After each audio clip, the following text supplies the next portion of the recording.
Broca हमारे left side hemisphere के frontal lobe में होता है, ये वो ऑर्गन है जो हमारी स्पीच प्रोडक्शन को कंट्रोल करता है। और अगर किसी के ब्रोका एरिया में डैमेज हो तो उसको हम कहेंगे ब्रोका अफेजिया, जिससे वो सही नहीं बोल पाएगा। इवन सिंपल सेंटेंस भी होगा तो उससे नहीं बोला जाएगा, उसे समझ नहीं आएगी कि वो बोल क्या रहा है।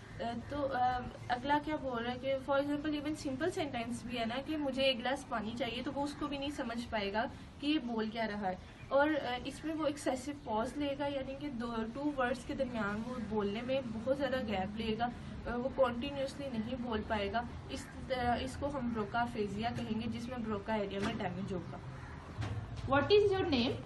My name is Fadwa. My name is Madwa. Okay, then tell me what is your age? My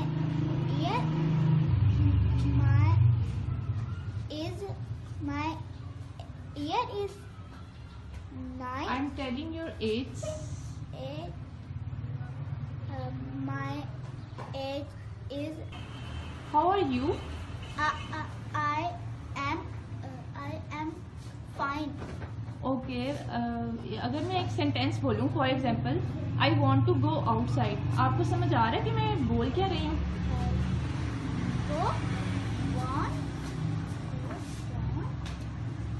मुझे एक गिलास पानी चाहिए। ब्रोका अफेजिया और वर्निक अफेजिया, ये अफेजिया इनको इसलिए कहते हैं क्योंकि सडन लॉस ऑफ लैंग्वेज होता है, तो उसको फिर हम अफेजिया कहेंगे। तो आज हमारे पास जो पेशेंट है उसको उसके ब्रोका एरिया में भी प्रॉब्लम है और वर्निक एरिया में भी। तो हम बात करते हैं कि इनको किस चीज में प्रॉब्लम आ रहा है ज्यादा। या व्हाट इज योर नेम? क्या? आपका नाम क्या है? मवा। आप मुझे बता सकते हैं इसको किस किस चीज में ज्यादा प्रॉब्लम होती है? इसको स्पीच प्रोडक्शन में और कॉम्प्रिहेंशन अंडरस्टैंडिंग में प्रॉब्लम है। इवन कि ये सिंगल वर्ड को भी प्रोनाउंस नहीं कर पाती। जैसे कि फॉर एग्जांपल एक सिंपल सा वर्ड लिखा हुआ है स्पून, ये उसको भी प्रोनाउंस करते हुए काफी टाइम लेती है और उसको करेक्टली जो है प्रोनाउंस नहीं कर पाती। आप आइसक्रीम बोल सकती है? हाँ, इसको ना इसमें ज्यादा। तो इसके साथ कब से है ये प्रॉब्लम? कैसे हुआ? कब से है? कैसे हुआ कि बचपन में इसका एक्सीडेंट हुआ, तब से इसके ब्रेन में कुछ डैमेज हुआ, तो आई थिंक सो। इसको रीडिंग और राइटिंग में भी प्रॉब्लम होता है। किसी भी वर्ड को ये इजीली प्रोनाउंस नहीं कर पाती और जब प्रोनाउंस करे भी तो बहुत ज्यादा टाइम लेती है और किसी भी चीज को अंडरस्टैंड नहीं कर पाती। जैसे आपने बोला ना कि एक्सीडेंट हुआ था, जैसे आपने एक्सीडेंट की बात की है ना, वो यही है कि एक्सीडेंट में ब्रोका एरिया होता है हमारा लेफ्ट हेमिस्फीयर में, तो वो उसका डैमेज हो गया होगा, उसकी वजह से इसको ये प्रॉब्लम है। तो ये सडन लॉस ऑफ लैंग्वेज का कोई इतना इशू नहीं है, ज्यादा सही हो जाए। तो आप मुझे ये बताएं कि जेनेटिकली है या फिर जैसा कि हेमिस्फीयर में, तो वो उसका डैमेज हो गया होगा, उसकी वजह से इसको ये प्रॉब्लम है। तो ये सडन लॉस ऑफ लैंग्वेज का कोई इतना इशू नहीं है, ज्यादा सही हो जाए। तो आप मुझे ये बताएं कि जेनेटिकली है या फिर जैसा कि मैंने आपको बताया कि इसका बचपन में एक्सीडेंट हुआ था, तो this is related to environmental factors, not genetic factors. मैं आपको जेनेटिकली इसलिए पूछ रही हूँ क्योंकि ये होता है फोर फादर्स में या फैमिली रिलेटिव्स में, नहीं, कहीं पर भी फैमिली हिस्ट्री में नहीं है ये वाला डिसऑर्डर। फर्स्ट केस है आपकी फैमिली में? जी, फर्स्ट केस है ड्यू टू एनवायरमेंटल फैक्टर। तो बेटा आपको ज्यादा प्रॉब्लम होता है बोलने में या ठीक है? आपको यहाँ लगता है कि कुछ लिखा हुआ है, आपको नहीं समझ आ रहा बिल्कुल भी? ऐसे होता है? से आइसक्रीम। हाँ, वैसे इतना प्रॉब्लम तो नहीं है, ठीक हो जाएगा। तो आप बोले बिलियन। ये घर में भी ऐसे कुछ भी बोलना हो नॉर्मली तो ऐसे गैप लेती है? जी, थोड़ा गैप लेती है। नीट बोले। मैं ना आपको बताती हूँ कुछ ना, ये होते हैं स्पीच लैंग्वेज थेरापीज होती हैं जिनसे बच्चे ठीक होते हैं, यानी कि इससे लैंग्वेज बोलने में रवानी आएगी, ये सही बोल पाएगी।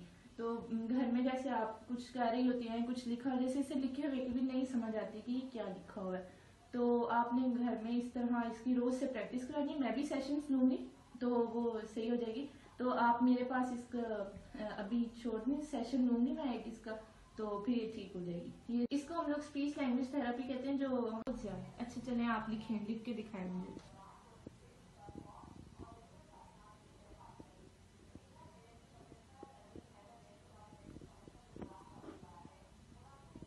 लाइन दिखाएं, देखते हैं कि आपने क्या लिखा है।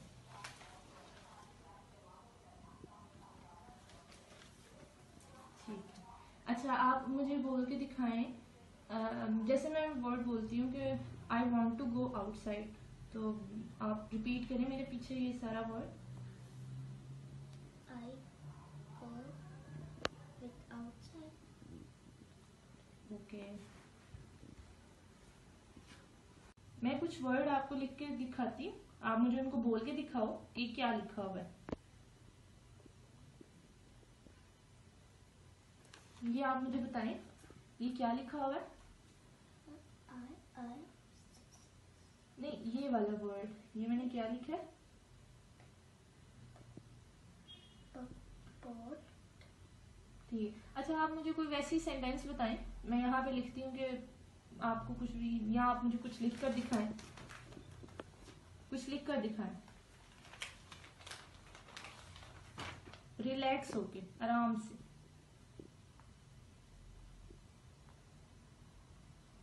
रिलैक्स होके, रिलैक्स।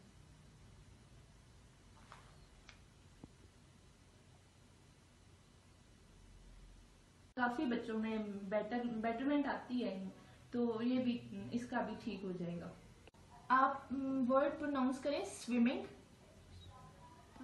Meaning जैसे मैं बोल रही हूँ आप उसका देखो, स्विमिंग, meaning स्विमिंग बोलें आप।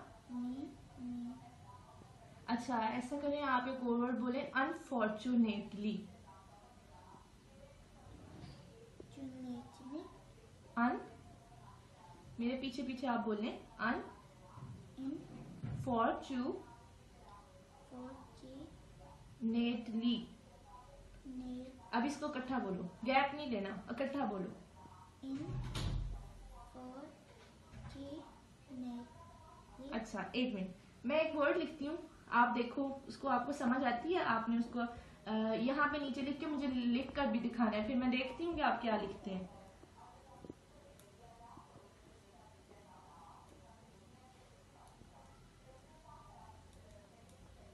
ये नहीं, अब आप मुझे लिख के दिखाएं।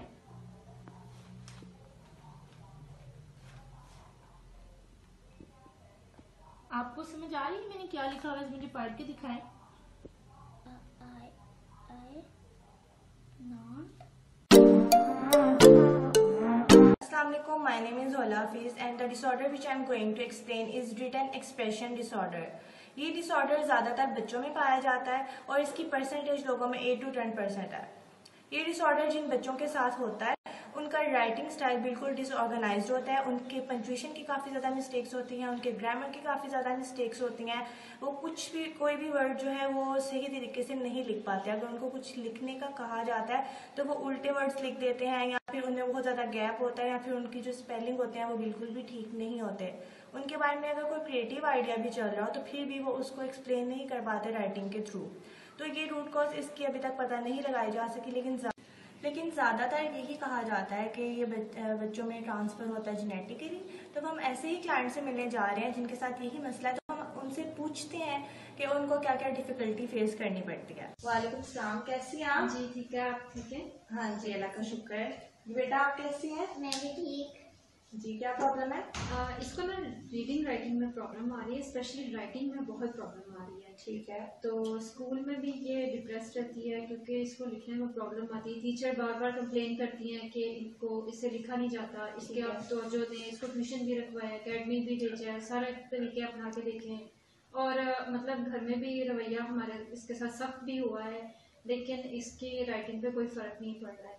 अक्सर मिस्टेक्स ऐसी हैं कि ये उल्टे लफ्ज़ लिख देती है। ठीक है। तो और कब से है ये इशू इसको? ये केजी क्लास से ही है, अब ये 1 क्लास में है, तो ऑलमोस्ट इश्यूज आ रहे हैं। और फिर मुझे किसी ने रिकमेंड किया है कि इसको किसी साइकेट्रिस्ट को दिखाएं। ठीक है। तो इसलिए फिर मैं आपके पास आ रही हूँ। जी ठीक है। और फैमिली में कोई हिस्ट्री ऐसी हो, किसी आपके इनकी फैमिली एक, मेंबर को? जी, इसकी फर्स्ट कजन है, उनके साथ ये प्रॉब्लम थी। ठीक है। लेकिन पैसेज ऑफ द टाइम वो ठीक हो गया है। मैंने शायद किसी डॉक्टर को दिखाया था, उन्होंने मुझे रिकमेंड किया जी। कि आप डॉक्टर को दिखाएं।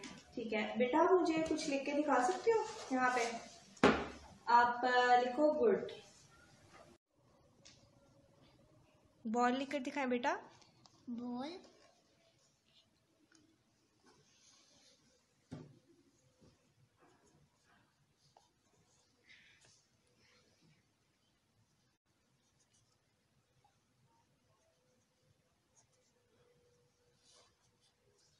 ओके, तो आपने बिल्कुल टेंशन नहीं लेनी, बिल्कुल आपने टेंशन नहीं लेनी, ऐसा मसला हो जाता है और ये ज़्यादा कॉमन तो नहीं है, लेकिन ऐसा होता है कि एक एज के बाद ये ठीक हो जाता है मसला। आपने कुछ मैं आपको बताऊंगी बातें जिनका आपने ध्यान रखना है। सबसे पहले तो आपने इस पे गुस्सा नहीं करना है, क्योंकि इस तरह की जो प्रॉब्लम्स होती है अगर आप बच्चे पे गुस्सा करेंगे तो वो बिल्कुल भी नहीं समझ पाएंगे। आपने बिल्कुल पोलाइटली उनके साथ बिहेव करना है। दूसरी बात यह है कि आपने उनके टीचर्स को इंस्ट्रक्शन देनी है कि इसके ऊपर खास ध्यान दें, इसकी राइटिंग के ऊपर कुछ बुक्स होती हैं स्पेसिफिक जो कि राइटिंग इम्प्रूव करने के लिए होती हैं, वो आप इनको ला कर दें और इन पर ज़्यादा से ज़्यादा तवज्जो दें। आप इनकी यानी हर वर्ड जो भी आप बोलती हैं, कुछ भी बोलती हैं, आप इनको कहा करें कि मेरे पीछे रिपीट करें, उसकी स्पेलिंग इनको रिपीट करवाया करें, ठीक है। और दूसरी बात आपने ये करनी है, अगर फिर भी उससे भी कोई इशू मतलब सॉल्व नहीं हो रहा है तो आपने स्पेशल ट्यूटर रखने इनके लिए राइटिंग के लिए, जो इनको कम से कम 1 घंटा राइटिंग के ऊपर इनको इनकी प्रैक्टिस करवाएं, ठीक है। और इसके अलावा बस यही इंस्ट्रक्शंस हैं। नेक्स्ट सेशन में आपने मुझे बताना है कि इसकी कितनी इम्प्रूवमेंट आई है और इसके बिहेवियर में कितना चेंज है। मतलब मैं आपको प्रिडिक्ट इंशाल्लाह ठीक हो जाएगी, ऐसा कोई मसला नहीं है। ऐसा मसला जिन बच्चों को होता भी है तो वो एक स्पेसिफिक एज के बाद ठीक हो जाते हैं। बस यानी वो जब बच्चे बड़ी को एज में स्टार्ट जाते करते हैं हैं ना कि तुम पढ़ नहीं सकती, जी, तुमसे पढ़ा नहीं जाएगा, तुम रहने दो, तुम मत पढ़ो, टीचर्स ठीक भी है। इतना सख्त रवैया अख्तियार करती हैं। ऐसा ही है, ऐसा हो जाता है रियली। हमारे मुआशरे में इसको समझा ही नहीं जाता, तो लेकिन हम लोग obviously my name is Areeba Ishfaq and my topic dyslexia. Dyslexia एक ऐसा डिसऑर्डर है जो लर्निंग डिसऑर्डर है। इसमें बच्चे जो वर्ड है वो अच्छे तरीके से प्रोनाउंस नहीं कर पाते, और जब बच्चे अच्छे तरीके से वर्ड प्रोनाउंस नहीं कर पाते, वर्ड स्पेलिंग मिस्टेक हो जाती है, लेट टॉकिंग होती है, वो वर्ड ही और शी में डिफरेंट नहीं कर पाते, बी और डी को अच्छे तरह अंडरस्टैंड नहीं कर पाते।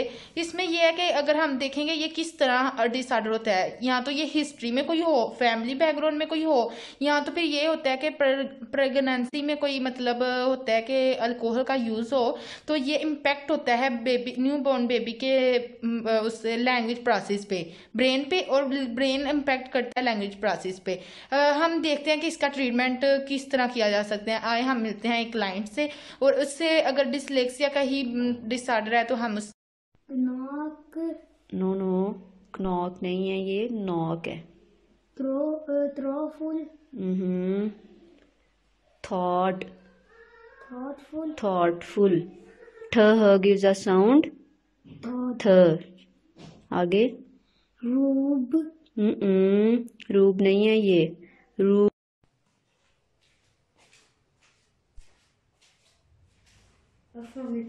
वालेकुम सलाम, क्या हाल है? मैं ठीक ठाक, आप सुनाएं? अल्लाह का शुक्र, मैं ठीक ठाक। मैं आपके बेटे से मिली हूँ, तो मैंने कुछ उससे एक्ट भी करवाए हैं, कुछ लर्निंग करवाई है, तो उससे डिसलेक्सिया का डिसऑर्डर है। ये क्या होता है? ये ऑर्डर हम कह सकते हैं कि लर्निंग प्रॉब्लम है, उसे लर्निंग प्रॉब्लम है, तो वो अच्छे तरीके से लर्निंग नहीं कर रहा, वो किस अच्छे तरीके से ना अंडरस्टैंड नहीं कर रहा, वर्ड्स की पहचान नहीं है, डिफरेंस नहीं कर पा रहा, लफ्ज बोल नहीं पा रहा। तो ये अगर हम उसके सिम्टम्स देखें तो सिम्टम उसके मतलब लर्निंग न्यू वर्ड्स जो वो है स्लोली है, लेट वो टॉकिंग है, तो वो कुछ भी बोलता है तो वो बहुत स्लो बोलता है। ऐसा ही है ना आप?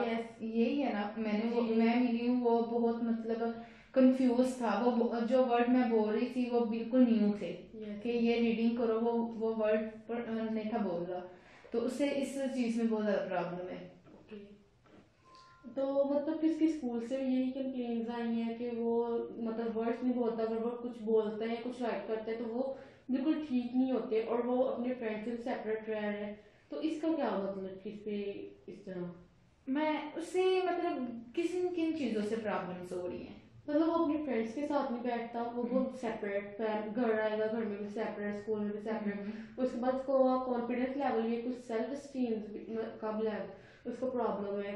उसके अलावा मतलब कि वो किसी से और उसको जो वर्ड बोले जाते हैं मतलब एग्रेशन है, यस, वो छोटी छोटी बात पर अग्रेसिव हो जाता है, तो इस बात का भी, और उसमें लेट टॉकिंग है, उसको अंडरस्टैंड चीजें नहीं हो रही होती हैं। हाँ यही मसला है। ये इस डिसऑर्डर में डिसलेक्सिया के ऑर्डर में ही आता है तो ये हम मतलब ये डिसऑर्डर्स तभी मतलब होते हैं कि जब तो यहाँ आपकी फैमिली में कोई है जिसमें ये मसला हो, ये डिसऑर्डर्स हो, नहीं।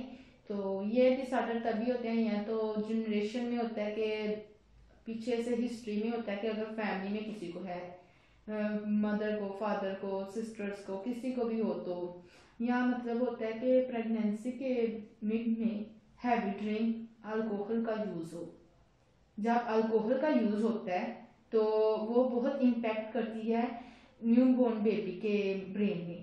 जब ब्रेन पे इम्पैक्ट वो करती है, अपने नेगेटिव इफेक्ट छोड़ती है, तो ये डिसऑर्डर्स का चांसेस बहुत ज़्यादा हो जाते हैं। तो इसका कोई सोल्यूशन है, मतलब इसका कोई ट्रीटमेंट कुछ भी? कोई डिसऑर्डर्स ऐसा नहीं है जिसका सोल्यूशन ना हो या मतलब ट्रीटमेंट ना हो। कोई भी डिसऑर्डर है उसके लिए या तो मेडिसिन है, मेडिसिन नहीं है, अगर थेरेपिस्ट के पास आ रहे हैं तो कोई ना कोई उसके लिए ट्रीटमेंट ज़रूर होगा। उसके इससे हम मतलब आप ऐसा कर सकते हो कि आप उसे स्टोरी, जब वो फारिग बैठा हो या आप फ्री हो, वो बैठा हो, सेपरेट बैठा हो, फैमिली के साथ बैठा हो, किसी जगह बैठा हो, तो आप उसे स्टोरी सुनाएं। और स्टोरी इस तरह ना सुनाएं कि आप बैठे हैं तो स्टोरी सुनाएं। स्टोरी बुक लें प्रॉपर। जब आप स्टोरी बुक लेंगे प्रॉपर तो आप उससे देख के उससे स्टोरी सुनाएंगे, वो इंटरेस्ट शो करेगा अपना। जब वो इंटरेस्ट शो करेगा तो वो देखेगा कि ये इंटरेस्टिंग है स्टोरी, नेक्स्ट टाइम वो कहेगा या तो आप सुनाई, वो लर्निंग उसकी अच्छी होगी। वो जो आप वर्ड यूज करेंगे स्टोरी में वो सुनेगा, उससे ही और शी में डिफरेंट पता चल जाएगा कि ही कहाँ यूज मामा कर रही है, शी कहाँ यूज कर रही है, ये किसके लिए यूज होते हैं। उसकी स्पेलिंग मिस्टेक जो है उसे पता होगा कि पी को डी नहीं पढ़ना, डी को पी नहीं पढ़ना, ये जो वो सेंटेंस क्यू को पी पढ़ जाता है, पी को क्यू पढ़ता है, तो ये सारे सिम्टम्स हैं। तो जब आप स्टोरी सुनाएंगे आप साथ साथ बताएं कि ये इस तरह हुआ, ऐसे हुआ, तो वो मतलब अपना इंटरेस्ट शो करेगा। नेक्स्ट वो ट्राई करेगा स्टोरी बुक पकड़ के कि मैं रीडिंग करूँ। जब वो रीडिंग करेगा तो इसकी लर्निंग जो है वो अच्छी होगी, उसकी प्रॉब्लम्स जो है वो सॉल्व होंगी। तो ट्रीटमेंट हम इस तरह भी उसका कर सकते हैं। पहले ये कि आप स्टोरी ट्राई करें घर। स्टोरी जब आप करेंगे तो काफ़ी आपको बेनिफिट्स होंगे। तो ट्रीटमेंट हाँ आप इस तरह कर सकते हो कि आप इसके लिए ना सपोर्ट की बहुत ज़रूरत होती है। ऐसा जो पेशेंट होता है इमोशनल होता है। यस, जो है ना इमोशनल सपोर्ट है ना, वो इम्पोर्टेंट रोल प्ले करते हैं डिसऑर्डर्स में। तो जब वो आप अपना मतलब उससे दिखाएंगे कि उसका सपोर्ट करेंगे कि वो गलत बात कर रहा है, तो आप उसमें भी सपोर्ट करेंगे कि वो कुछ तो बोले, कुछ तो ठीक बोले। तो आप कह रहे हैं कि वो सेपरेट रहता है, फ्रेंड से बात नहीं करता, एग्रेशन शो करता है, तो आपको चाहिए सबसे पहले कि टीचर, स्कूल बच्चा जो है वो लर्निंग या तो घर से स्टार्ट करता है या स्कूल से करता है। फर्स्ट स्टेज उसकी स्कूल ही होती है। सबसे फर्स्ट स्टेज घर, उसके बाद स्कूल से जो टीचर सिखा देते हैं, माँ बाप सिखा देते हैं, वही बच्चा सीखता है। तो जब आप स्कूल मतलब वो जाए, आप उसकी टीचर को प्रॉपर बोलें कि इस पे ज़रा ज़्यादा तवज्जो दें। जब वो तवज्जो देंगी, वो कोई भी पार्टिसिपेट करेगा किसी भी एक्टिविटी में, कोई भी लेसन होगा उससे सुने, वो गलत भी सुनाएगा, कम से कम सुनाए तो सही, कॉन्फिडेंस तो उसमें आए। जब वो सुनाएगा तो आप मतलब देखेंगे कि उसमें कॉन्फिडेंस आ रहा है। जब वो गलत सुनाएगा उसमें कॉन्फिडेंस आएगा तो फिर ऑटोमेटिकली आप बोलेंगे कि ये ठीक भी कर लेगा। उसे वर्ड की पहचान तो होना, उसे डिफरेंस तो पता तो होना वर्ड में, वो स्पीकिंग स्टाइल तो अपना बेहतर करे। तो इसके लिए ये जरूरी है कि आप उसकी टीचर को बोलें। कोई भी एक्टिविटी हो, कोई भी गेम प्ले हो, कुछ भी हो, कोई कंपटीशन हो, तो उससे लाजमी पार्टिसिपेट करवाएं। सेकंड ये है कि ट्राइंग टू बिल्ड जो है ना, उसके लिए चिल्ड्रन लर्निंग एबिलिटीज बहुत जरूरी है। उसे अपनी एबिलिटीज का ना उसे बताएं कि तुम्हारे में ये एबिलिटीज है, उसे नहीं पता, उसे बताएं कि आप ये जो गेम है बेटा, आप ये गेम ट्रेन वाली गेम है, फॉर एग्जाम्पल आप ये ट्रेन वाली गेम बहुत अच्छे से प्ले करते हो, आप ये पेंटिंग है, आप जो पेंटिंग करते हो, आप ड्राइंग करते हो, वो बहुत अच्छी करते हो। बेशक उसकी ये लेटर की उसे पहचान नहीं है, वो बोलता ठीक नहीं है, उसे समझ नहीं आती, वो मतलब वर्ड्स रॉन्ग बोल रहा है, तो लेकिन उसे ये अगर उस वो पेंटिंग में अच्छा है तो आप बोलो बेटा ड्राइंग में बहुत अच्छे हो, उसे उसकी एबिलिटीज का ना उसे बताओ कि ये तुम्हारी में एबिलिटी है, उसे उसकी एबिलिटीज का पता होना चाहिए। और आपने सेकंड ये कि उससे ना सोशल इंटरेक्शन करवाएं, बच्चों के साथ उसे खिलाएं, जब वो मतलब गेट टुगेदर होती है फैमिलीज में उसे साथ लेकर जाएं, बोलो बेटा वो बच्चे खेल रहे हैं आपकी, जाओ उसके साथ खेलो। वो जब बच्चों के साथ खेलेगा, बच्चों के साथ प्ले करेगा, बच्चों से सीखेगा, तो वो अप्लाई भी करेगा, तो अपने पे अप्लाई करे, अपनी फैमिलीज पे अप्लाई करेगा कि मैं मतलब उनके साथ खेल रहा हूँ, मेरे साथ अब आके कोई खेले, आप भी उसके साथ खेलो। तो फैमिली उसे एक सोशल अट्रैक्शन की बहुत ज़्यादा ज़रूरत है। उससे जब वो मतलब अग्रेशन करता है, अपना अग्रेसिव मूड दिखाता है, तो आप उस वक्त देख लो, बाद में उसे समझाओ कि ये गलत था, इस तरह नहीं, आप इस तरह भी ये काम कर सकते हो, ये काम इस तरह नहीं उस तरह भी हो सकता है, आप उसे दिखाओ ये करके। जब सोशल इंटरेक्शन उसकी होगी ना, उसका कॉन्फिडेंस ऑटोमेटिकली इंक्रीज होगा। जब वो मतलब मिलेगा, लोगों से बात करे, बच्चों के साथ खेलेगा, बात करेगा, स्टडी के रिलेटेड बातें होंगी बच्चों में, पता होगा कि पेपर हो रहे हैं तो मैंने दूसरे स्टूडेंट्स कहेंगे मैंने फर्स्ट पोजीशन लेनी है, वो भी सोचेगा, वो भी करेगा उस तरह ट्राई, जिस तरह हम फ्रेंड्स करेंगे। फ्रेंड्स बहुत मैटर करते हैं, तो आप सोशल इंटरेक्शन बहुत ज़रूरी है। और लास्ट फैमिली की सपोर्ट, जब तक हम लोग जरूर करेंगे फोर्थ का, फैमिली सपोर्ट बहुत ज़रूरी है। फैमिली सपोर्ट में ज़रूरी ये है कि वो जब आए तो उससे प्यार से बात करो, प्यार से बात करो उससे, मतलब पूछें कि आप बेटा क्या पढ़ के आए हो, क्या लर्निंग आज की है, ये वर्ड बोल के दिखाओ, ये आज आपने रीडिंग की है ना, ये वर्ड इस तरह बोल के दिखाओ, ये आज आप लिख के दिखाओ। वो मतलब आप पूछो कि आप क्या करके आए हो, सिस्टर पूछे, ब्रदर पूछे, फादर पूछे, मदर पूछे, आप इकट्ठे बैठते हो तो बातें करो कि ये वर्ड इस तरह नहीं इस तरह मतलब बोला जाएगा। जब आप उसके साथ उस तरह बात करेंगे, उस तरह बिहेवियर करेंगे, तो वो मतलब प्रॉब्लम्स आस्ता आस्ता फिनिश होती जाएंगी और मतलब वो ठीक होता जाएगा इंशाल्लाह। Thank you so much.